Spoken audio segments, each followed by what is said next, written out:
in the Midwest. And so whenever we have our regional conventions or our region, we're called the Mighty Midwest.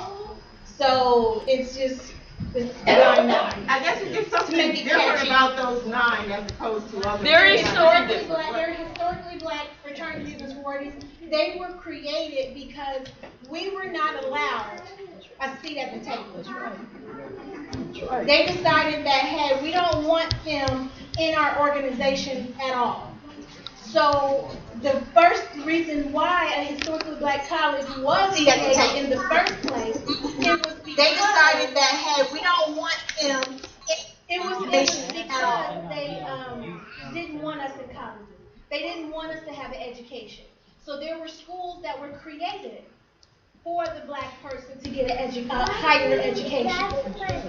And so with that, again, with the fraternities and the sororities that were created for the predominantly white organizations or predominantly white colleges, they wouldn't let any black people in. And so they created the historically black colleges. Their students created their own organization. And with desegregation, where black students were then allowed to go to universities that, of course, initially were not black universities, and there weren't enough historically black universities to begin with. There were none.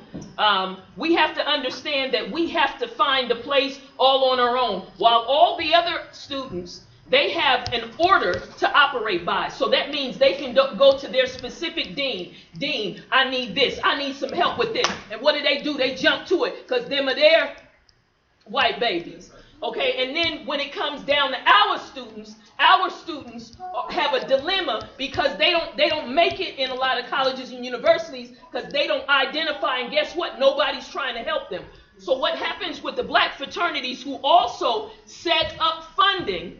All these fraternities within the Divine Nine have funding so that if you need a scholarship or a continuing scholarship, all of them have scholarships where they fund students' schooling. So we need to understand they're out here doing community service every day. While there's a lot of us black folks that really might not be doing the contributing services, we need to understand these fraternities are. So while we may not understand on one hand why they're not operating by an African principle, what I believe that we need to do within our black community is begin to communicate with the fraternities within the Divine Nine so that we can start to maybe see if we can incorporate some other things within those fraternities, or we can reinvent the wheel, whichever it takes. But until then, these students are being funded and are able to get their whole college education. They're doing a lot of things within our community that a lot of us don't know about.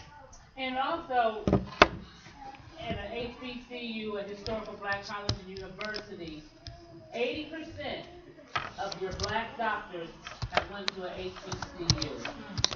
40% of your scientists and engineers all went to historical black colleges. So that should tell you something. We're only 4% of the whole college population. So, I just want to reach out to y'all and let you know, because when I was coming up, I thought HBCUs, historical black colleges and universities, were less than going to a white college.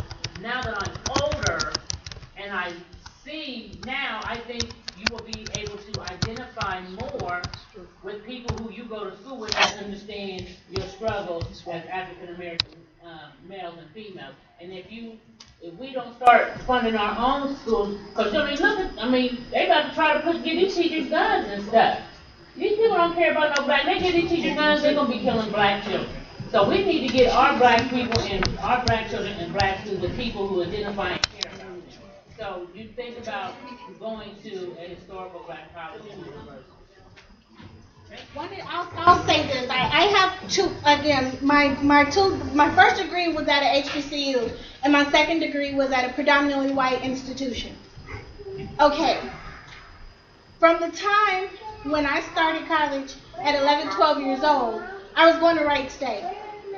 At 11? At 11. Go ahead, girl. When I would go to class, I would be the only brown cookie in the package. I was the only one there. Nobody talked to me. Nobody wanted to group up with me. Nobody helped me or assisted me. And then they also looked at me angrily because I was messing up the